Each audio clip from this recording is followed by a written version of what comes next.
Graça e paz, queridos. Vamos para a nossa última aula desta semana.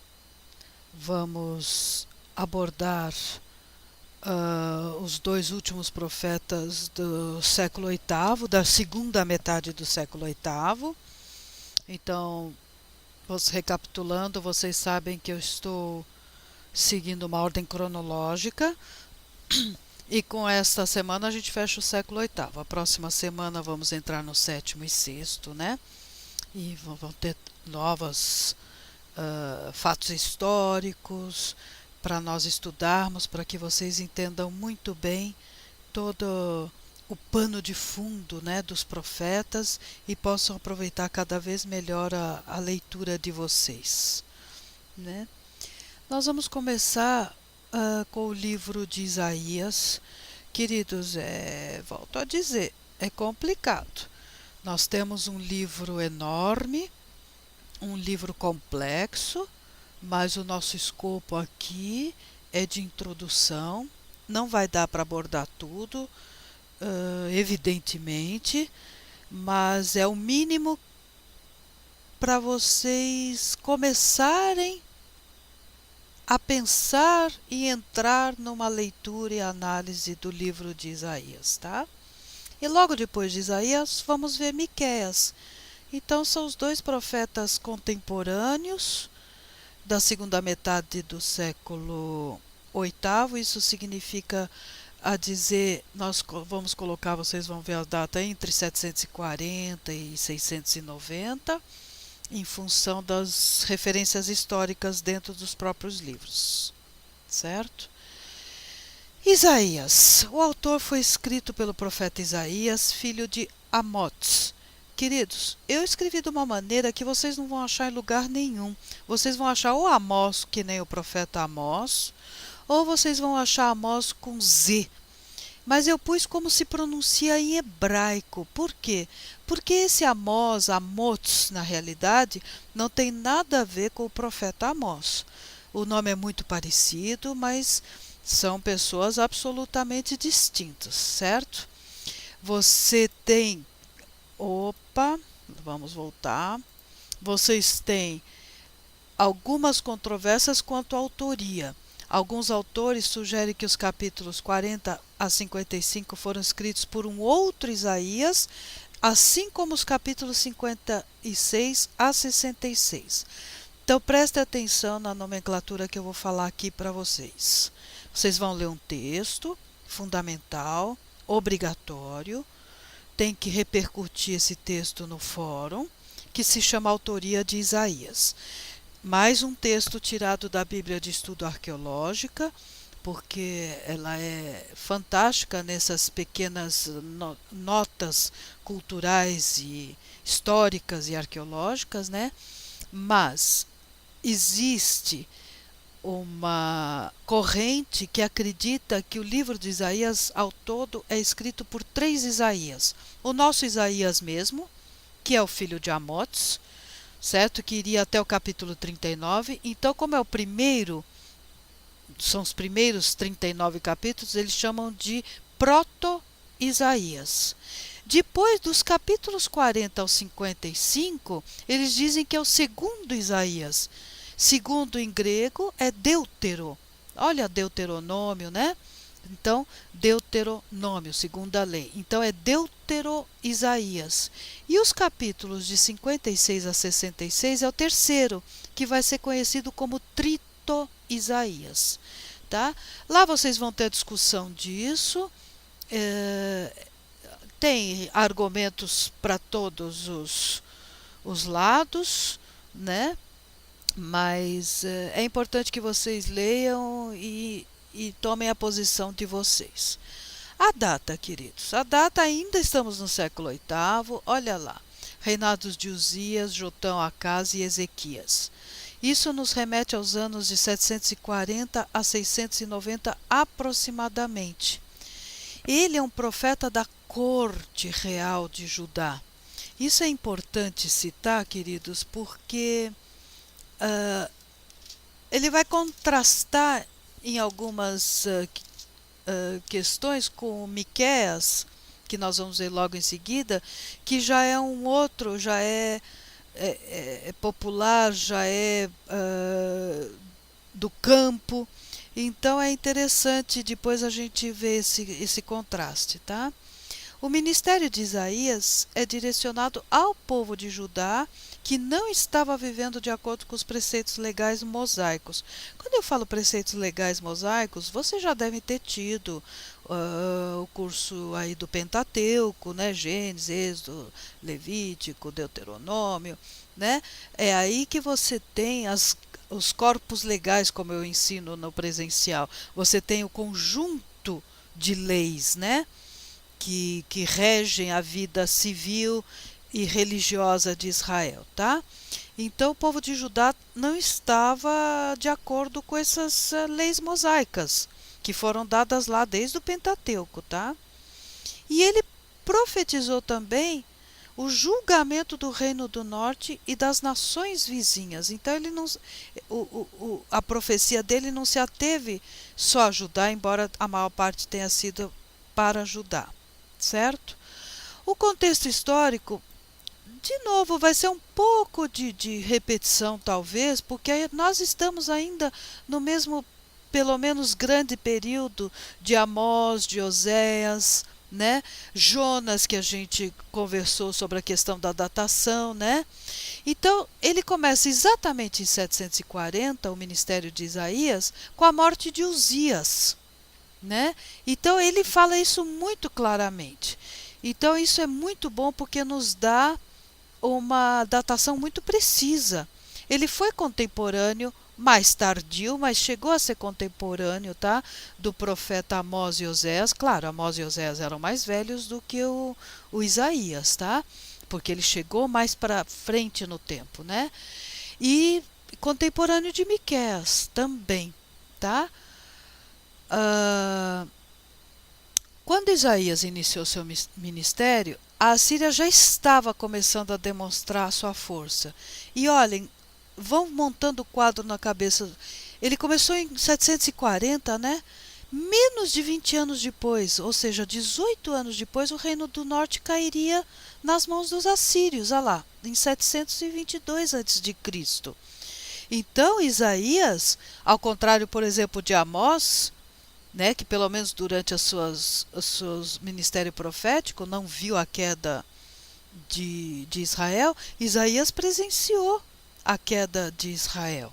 Então ele já presenciou todo o grande problema da Assíria enquanto força política expansionista, né, e que estava derrubando pouco a pouco o território não só de Israel no norte, como depois nós vamos ver e vai chegar lá, já em 701, você já vai ter uma invasão da Síria no sul, em Judá, e já vai começar inclusive a tomada de algumas cidades, culminando lá em 586, aí já a Babilônia, evidentemente, com a tomada de Jerusalém, mas também já começa o Judá sofrer com a política externa assíria e logo em seguida a babilônica, tá? Então vocês não podem perder isso de vista. Isso daqui é só uma curiosidade, que a tradição judaica diz que a Síria também passou pelo reinado de Manassés, quando foi martirizado, tendo sido cerrado ao meio. Isso está no apócrifo chamado Assunção de Isaías. Talvez esse seja o fundamento do texto de Hebreus 11, 37. Aí vocês vão lá, vamos abrir a nossa Bíblia, né? E vamos ver o que foi dito em Hebreus 11, 37. Vocês abram aí, que eu estou abrindo aqui, estou procurando, que minha Bíblia não estava aberta.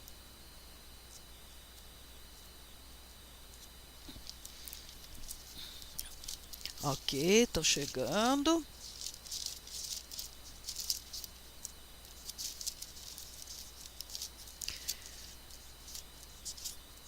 É isso que dá não deixar as coisas prontas, né? Mas tá aqui, já estou em Hebreus, já estou chegando no 11, vamos ver o que que ele diz, que eu não sei de cor esse versículo, tá? Vamos lá, eu acho que seria bom a gente até ler um pouquinho antes. Vamos começar do 35, para poder entender mais um pouquinho o contexto. Houve mulheres que pela ressurreição tiveram de volta seus mortos. Uns foram torturados e recusaram a ser libertados para poderem alcançar uma ressurreição superior. Outros enfrentaram zombarias e açoites. Outros ainda foram acorrentados e colocados na prisão, apedrejados, cerrados ao meio, postos à prova, mortos ao fio da espada. Vocês vejam que aqui pode ser uma referência aos profetas que também foram martirizados, tá certo? Então, é uma coisa interessante notar que você tem um texto que é apócrifo, ou seja, não faz parte da Bíblia, mas que pode trazer mais alguma informação a respeito da vida de Isaías, tá bom? Olha, querida, esse slide peguei na internet, não é criação minha, mas é uma coisa didática para vocês poderem analisar a, a, a divisão desse reino, né? Vocês sabem, nós já percebemos que a atividade profética clássica, aquela que deixou textos, né?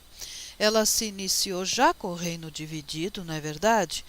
Mas aqui tem um pequeno paralelo para vocês irem cada vez mais se familiarizando com a história e poder ter noção de que o contexto cultural, histórico, as questões das relações internacionais, as grandes potências, elas são pano de fundo também da mensagem profética, né? E você tem elementos da profecia que são para aquele momento, né? E você tem elementos que são para a eternidade, digamos assim, né?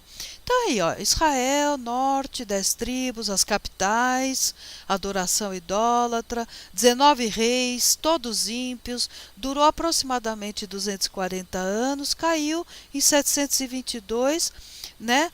O povo foi levado cativo para a Síria pelo rei Salmanaser. E Judá, 2 tribos, capital Jerusalém, a adoração era no templo de Jerusalém, tá? E ao contrário de 9 diferentes dinastias em Israel, você teve uma única família reinante, né? A de Davi, bons e maus reis, 19 reis e uma rainha, enfim, e durou 359 dias. É só mais um apoio visual para vocês terem essa noção. E esse outro slide é uma relaçãozinha dos reis até Acaz, só, tá vendo? Só até 735, mas é para que vocês tenham uma noção desses reis todos que a gente está falando e a data, mais ou menos,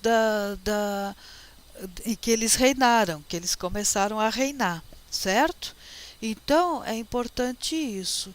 Olha, o Jotão em 750, tá vendo? E Acaz começou a reinar em 735. E você tem aqui o que eu gosto muito, que eu faço com o presencial, gostaria que aos poucos vocês acostumassem a ler os profetas junto com o livro de Reis. Então, cada momento daquele profeta, Isaías, o que Isaías diz? Vamos voltar lá, deixa eu abrir minha Bíblia aqui. Isaías, estou quase aqui, Cântico dos Cânticos, Isaías. Então, o que ele diz lá já no 1? Visão que Isaías, filho de Amotes, teve a respeito de Judá e Jerusalém durante os reinados de Uzias. Olha lá Uzias. Aí o que eu quero que vocês façam? Vocês viram Uzias e viram do lado Reis. 2 Reis 14, 23. Um pouco antes, um pouco depois, procurem ler e ver o que está acontecendo. Jotão, olha lá o Jotão e Acaz. Tá vendo? Evidentemente que o corte foi aí, ainda tem Ezequias, mas a história de Ezequias é bem mais longa e vocês podem seguir logo depois nas referências aqui de Segunda Reis, logo depois da história de Acas. Tá? Então é muito produtivo isso. Vocês terem exata noção, quando vocês estiverem lendo sobre um rei, na sua cabeça vocês já saberem que naquela época daquele rei estavam tais profetas exercendo o seu ministério. Isso é muito enriquecedor, viu, gente? A estrutura do livro de Isaías. Queridos, é um livro enorme, né? E a gente escolhe algum critério, né, para dividir. Enfim, tem vários critérios. Eu escolhi esse, uma divisão bastante ampla, né?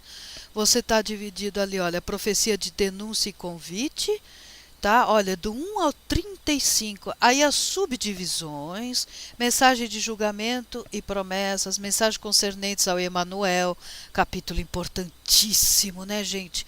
Capítulo chave da Bíblia, né? Capítulo 7 de Isaías também, né?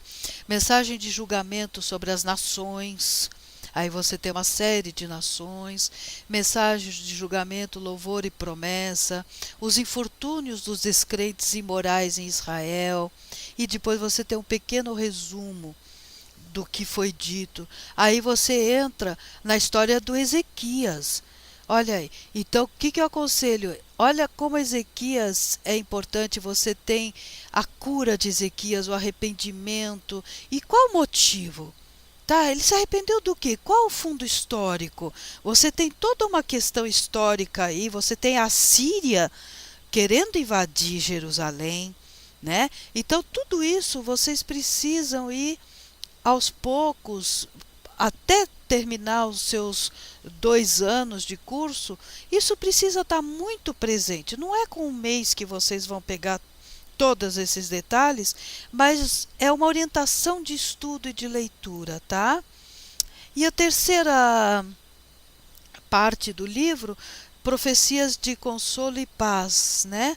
Você tem, sempre que vem o julgamento, vem a promessa da restauração, do consolo.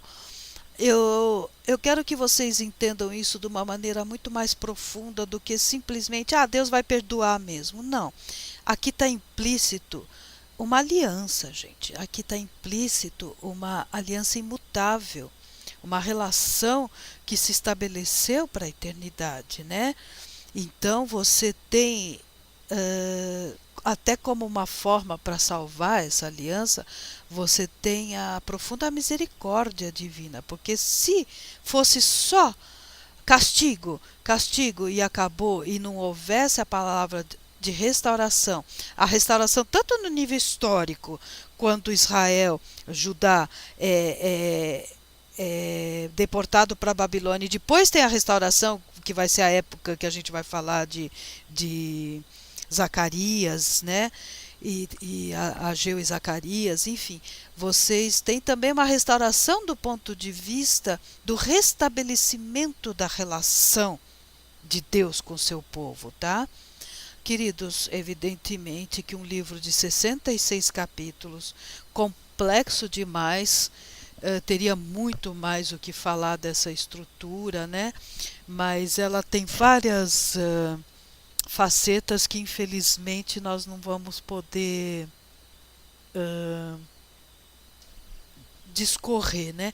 A única coisa que eu gostaria de salientar, esse capítulo 28 até o 33, você tem uma coleção chamada de 5 ais, né?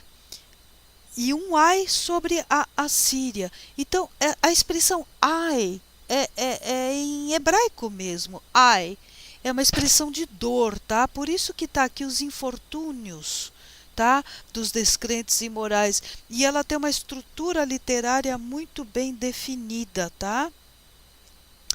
E no capítulos 49 Tá? A 57, eu gostaria de destacar o ministério do servo, né? Servo do Senhor, né? E a restauração de Israel, tá? Do consolo, da paz.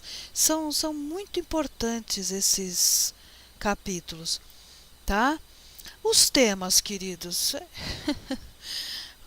Um livro como Isaías dá um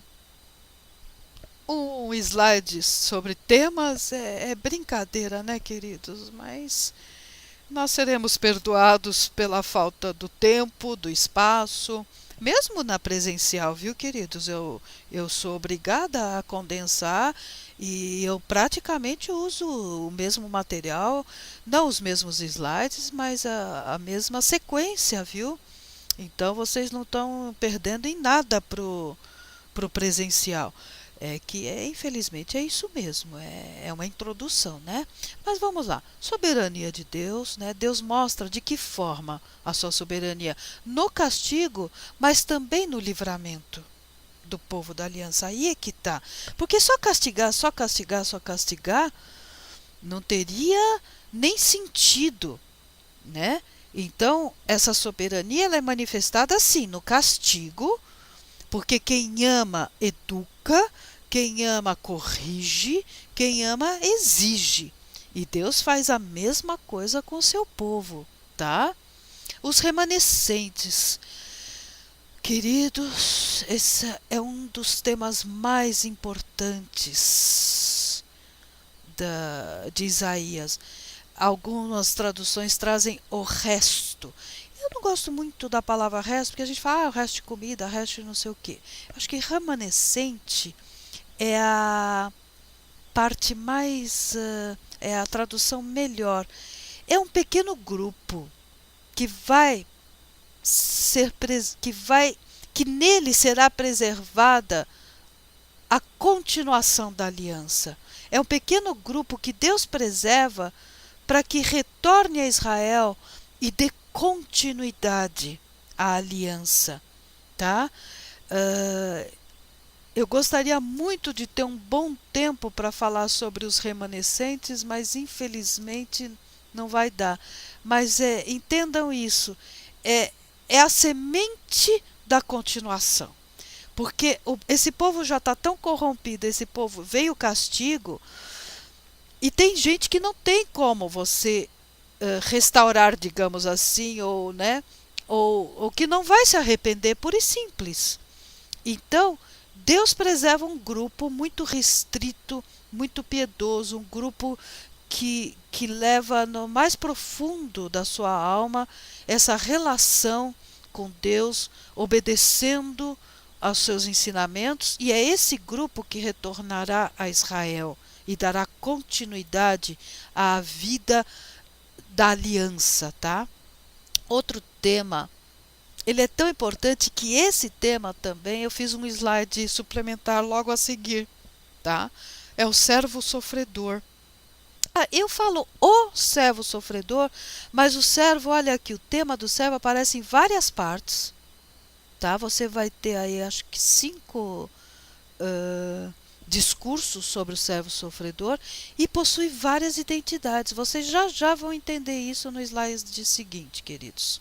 Tá? Não fiquem ansiosos que vocês vão entender tudo. E a expressão Santo de Israel é um termo usado 39 vezes no livro para descrever o Senhor. Deus, como Santo de Israel, deve castigar o povo rebelde e pecador.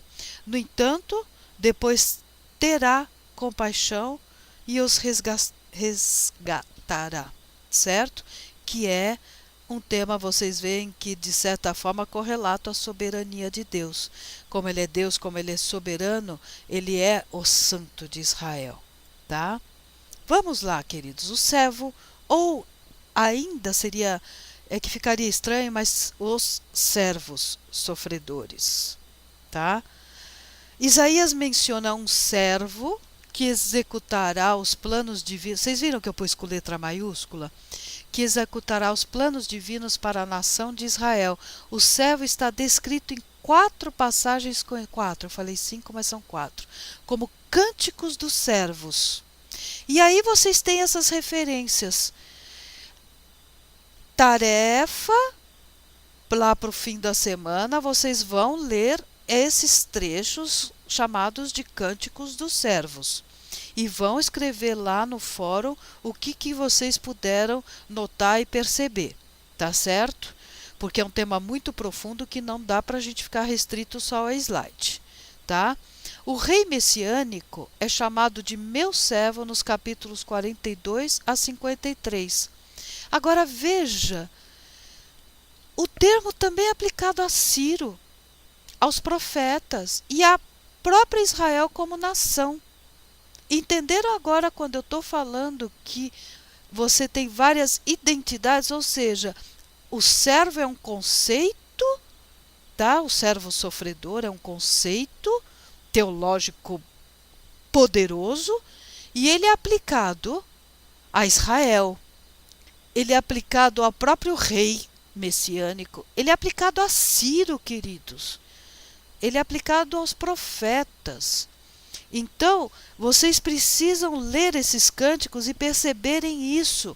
E leiam essas referências de Ciro, de profetas e de Israel como nação. Aqui, e de Israel como nação, eu não pus todas as referências, eu pus duas principais, ao meu ver, tá?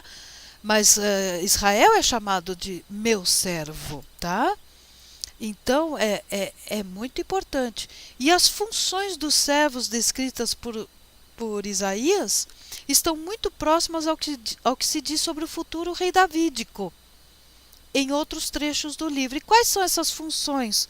Função de justiça, de salvação, de redenção.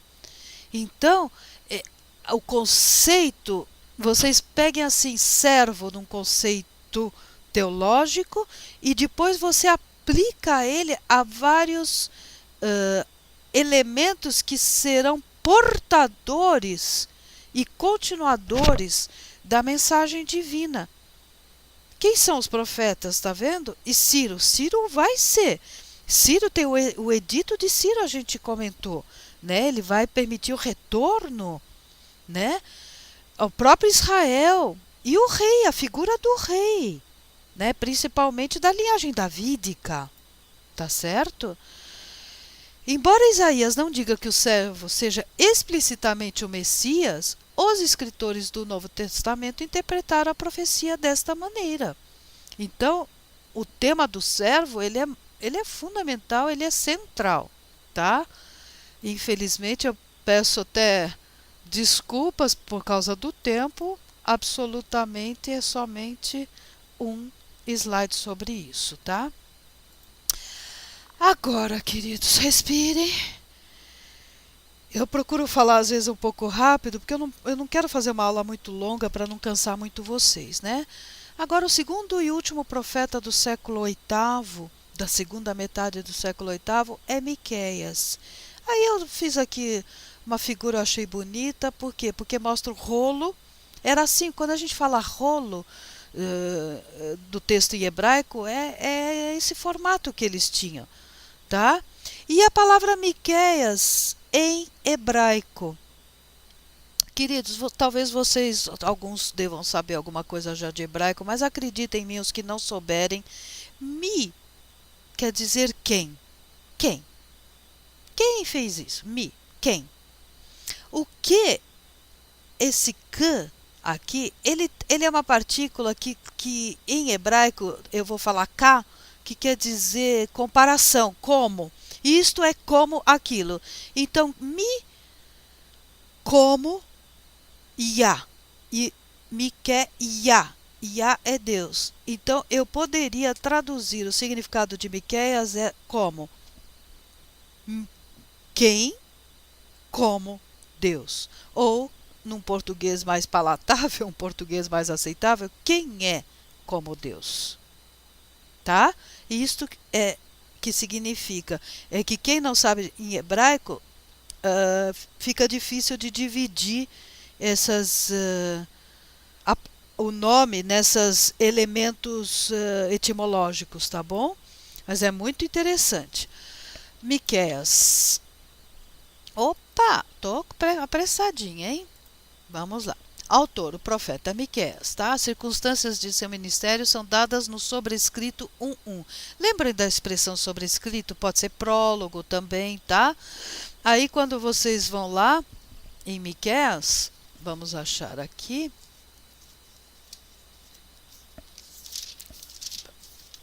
Jonas, Miqueias. Muito bem, vamos lá no 1. Palavra do Senhor que veio a Miqueias de Moresh. Olha, aqui Moresete, a palavra em hebraico é Moreshet, tá? Mas tudo bem. Durante os reinados de Jotão, Acás e Ezequias, reis de Judá, visão que teve acerca de Samaria e de Jerusalém.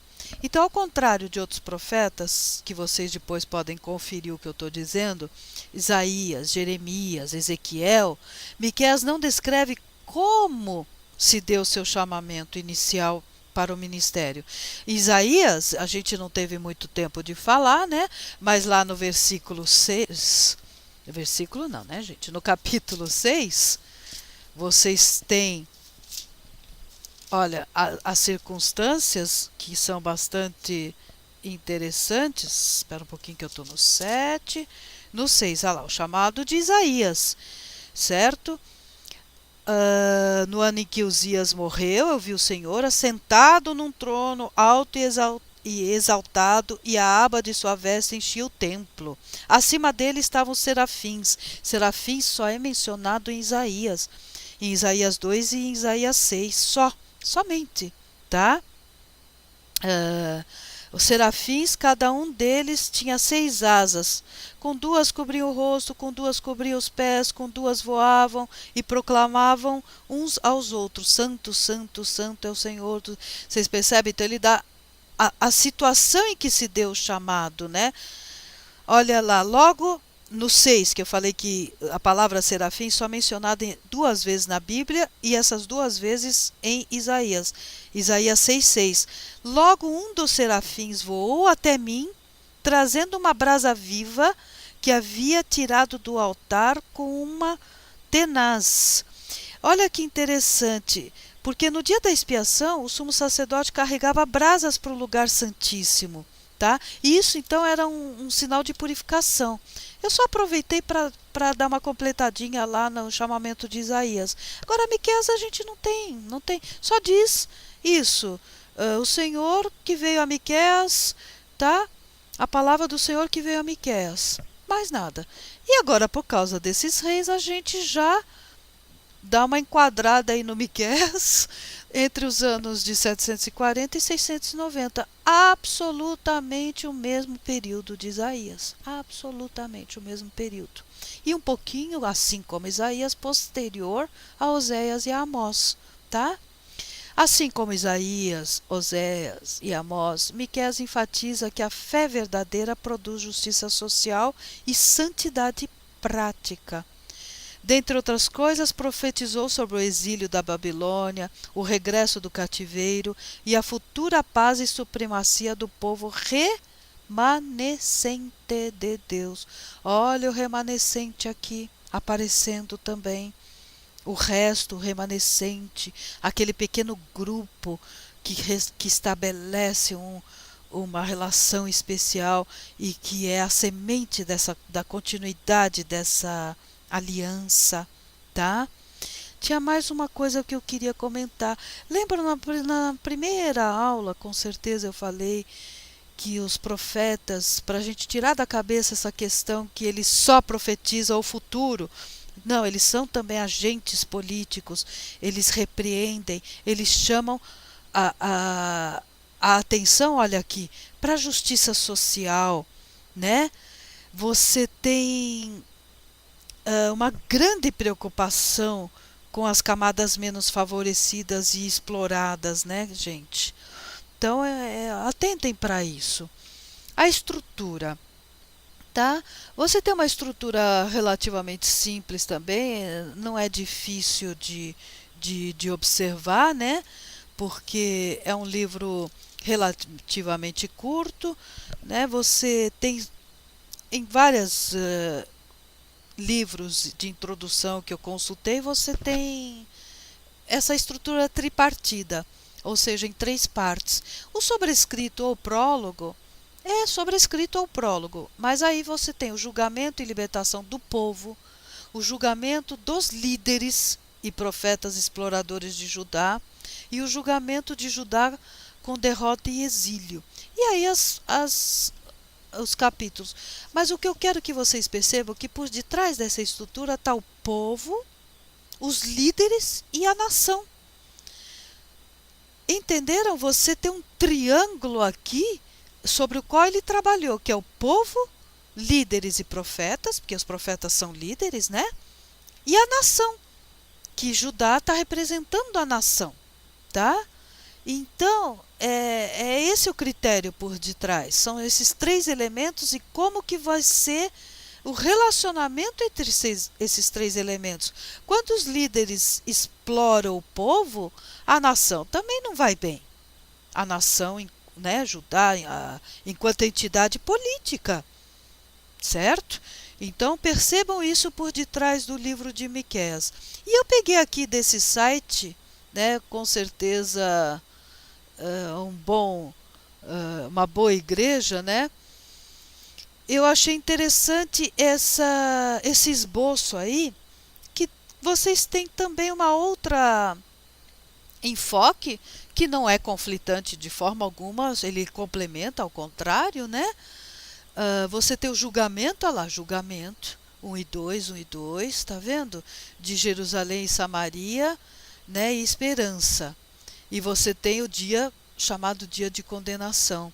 Aí depois você tem a restauração, julgamento dos líderes, ó, os líderes aqui, profetas, sacerdotes, príncipes, né? E você tem o dia de consolação. E depois você tem o arrependimento, que é o julgamento de Judá com a derrota e exílio, e o arrependimento e a restauração, que é o dia de sentença. Então é uma outra forma de você pensar o livro de Miqueias, mas praticamente vocês percebem que de uma outra maneira está dizendo a mesma divisão daqui de cima. É só para complementar e ter mais um apoio visual e didático no slide, certo? E os temas, né, querido? É o momento que eu sofro, porque a Bíblia, a palavra de Deus é tão rica que cada capítulo, cada frase quase você poderia dizer que é um tema, né? Mas a gente tem que escolher os principais, ou pelo menos aquilo que vai nos ajudar a entender a mensagem, né? O profeta Miqueias e Isaías formam um contraste interessante, pois um era camponês de uma pequena vila a 40 quilômetros de Belém, que é aquela cidade de Moreshet, tá? Cada um diz uma coisa, viu, gente? Eu vi 26 quilômetros, eu vi 35 quilômetros. Nessa fonte que eu peguei, falou em 40 quilômetros. Mas, enfim, não era tão... Não tem muito como ter a certeza absoluta. Mas era uma pequena vila, tá? Isso sim. Enquanto que Isaías era aristocrata e membro da corte real. Mas olha que interessante, mesmo apesar de suas diferenças sociais, um da alta sociedade e um outro oriundo do povo, ambos são sensíveis para defender a aliança, abordar a fé histórica de Israel e se indignar contra as injustiças sociais, contra a exploração, contra os falsos profetas, os profetas que profetizavam em troca de dinheiro. Né? Isso é citado nesses profetas, né? E isso é uma coisa muito terrível, né? Você vê, aspas, colegas teus corrompendo a atividade profética. É como se nós aqui hoje no Brasil, como não, nós presenciamos políticos, infelizmente hoje em dia até eu diria quase a maioria, né, corrompendo o processo político no país, né? E não é PT só não, viu, gente? É de todos os partidos. Então, essa coisa cega de dizer PT tudo ou nada, PSDB tudo ou nada, né? E isso, de certa forma, em outras proporções, com outras temáticas, acontecia na época profética, né? Miqueias aborda também os seguintes temas em seus livros: acusações contra a injustiça e julgamento contra os opressores, como proprietários de terra, líderes religiosos inescrupulosos que buscavam somente o lucro. Depois leiam essas referências para entender melhor, tá? Depois ele aborda o tema da restauração. Depois do julgamento, Deus perdoaria e restauraria o seu povo, né? Vamos lá só por curiosidade, 7 e 9, né? Exatamente por que eu escolhi o 7 e 9, né? Por eu ter pecado contra o Senhor, suportarei a tua ira, até que ele apresente minha defesa e estabeleça o meu direito. Ele me fará sair para a luz, contemplarei a sua justiça.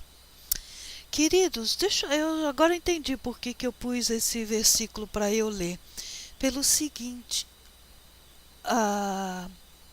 o julgamento divino, em termos literários, ele se dá com toda uma terminologia e toda uma estrutura de um julgamento de tribunal, de um julgamento mesmo de leis e tribunais.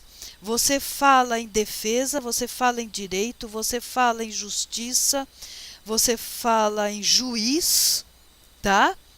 E é muito interessante essa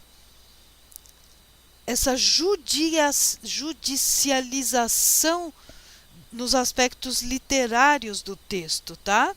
Então, é como se fosse mesmo um tribunal. Inclusive, eu cheguei a comentar com vocês a palavra Satã, quer dizer adversário. E essa palavra, esse adversário, dentre os tribunais de Israel na antiguidade, era aquele que ia acusar. Era aquele. Então, o Satã era uma pessoa, um membro do judiciário que ia fazer a acusação. E daí o termo adquiriu seu aspecto teológico, né? Então, em Miqueias e Isaías, você tem uma linguagem judicializada, usando termos realmente de um tribunal verdadeiro, transportando para as questões religiosas e espirituais, tá? Então atentem para esse linguajar, tá? Jurídico mesmo, jurídico, quando se refere ao julgamento divino, tá bom? Isso é muito interessante, tá? E o Messias davídico é um dos temas, como um dos profetas messiânicos, né? Miqueias é um dos profetas messiânicos, né? Aqueles que anunciam ou prenunciam o nascimento de Jesus ou do Messias, né? No caso de Miqueias, ele prenunciou isso. E está aqui em Miqueias 5:2, mas tu, Belém Efrata, embora pequena entre os clãs de Judá, de ti virá para mim aquele que será o governante sobre Israel, né? E aí você usa o termo governante, é bastante interessante, mas é rei, tá? Então você está aí numa visão também, assim como os salmos reais, que a gente já comentou, você tem essa linguagem. Suas origens estão no passado distante, entre tempos antigos, né? Então você vê que diante da ameaça, né, a Judá, Deus ofereceu uma esperança messiânica, tá? A menção de Belém Efrata identifica o Messias como alguém da da linhagem de Davi, tá? Então, você pode conferir isso, dá uma olhadinha depois na sua Bíblia em Jeremias 23:5, Ezequiel 37:24, tá? E você tem aí essa esperança messiânica também como um dos temas de Miqueias, tá? Querido, com essa slide a gente acaba como sempre, eu me sinto devedora de mais espaço e mais informação para vocês, mas infelizmente os limites, né, temporais e espaciais não nos permitem. Mas aqui terminamos a segunda semana. Eu espero que vocês aproveitem bem. E a melhor forma de vocês aproveitarem é estarem sempre anotando, fazendo revisão e relendo. Acima de tudo, relendo com um bom comentário ao lado ou uma boa Bíblia de estudo, tá? Eu tenho, por exemplo, o comentário bíblico Moody, eu tenho a Bíblia de estudo de Jerusalém, de estudo de Jerusalém, não, de Genebra, a Bíblia de estudo arqueológica, a Bíblia de estudo apologética, tá? Então, cada uma vai dar para vocês, durante a leitura, um comentário, uma observação, né? A Bíblia de estudo do do Matthew, né? E a das palavras-chave, tá? Para quando vocês souberem um pouco de hebraico e de grego. Então, nenhum livro vai esgotar tudo, nenhum curso vai esgotar tudo, tá bom, queridos? Fiquem na paz, estudem bastante. Tem 2 textos. Na realidade, eu vou até pôr mais um, que é absolutamente uma curiosidade para vocês, do capítulo 3 de Isaías. Eu estou aqui, voltando para o meu capítulo 3. Tem uma coisa que vocês às vezes não atentam, que são as roupas e as joias israelitas. É muito interessante, não é leitura obrigatória, tá? Mas aproveitando Isaías 3, quando vocês forem ler, vocês vão ter uma série de referências a roupas e joias, e é bastante interessante a gente ver um pequeno estudo sobre isso. Não é leitura obrigatória, volto a dizer, mas é bastante enriquecedor. Fiquem na paz, um grande abraço e até a semana que vem.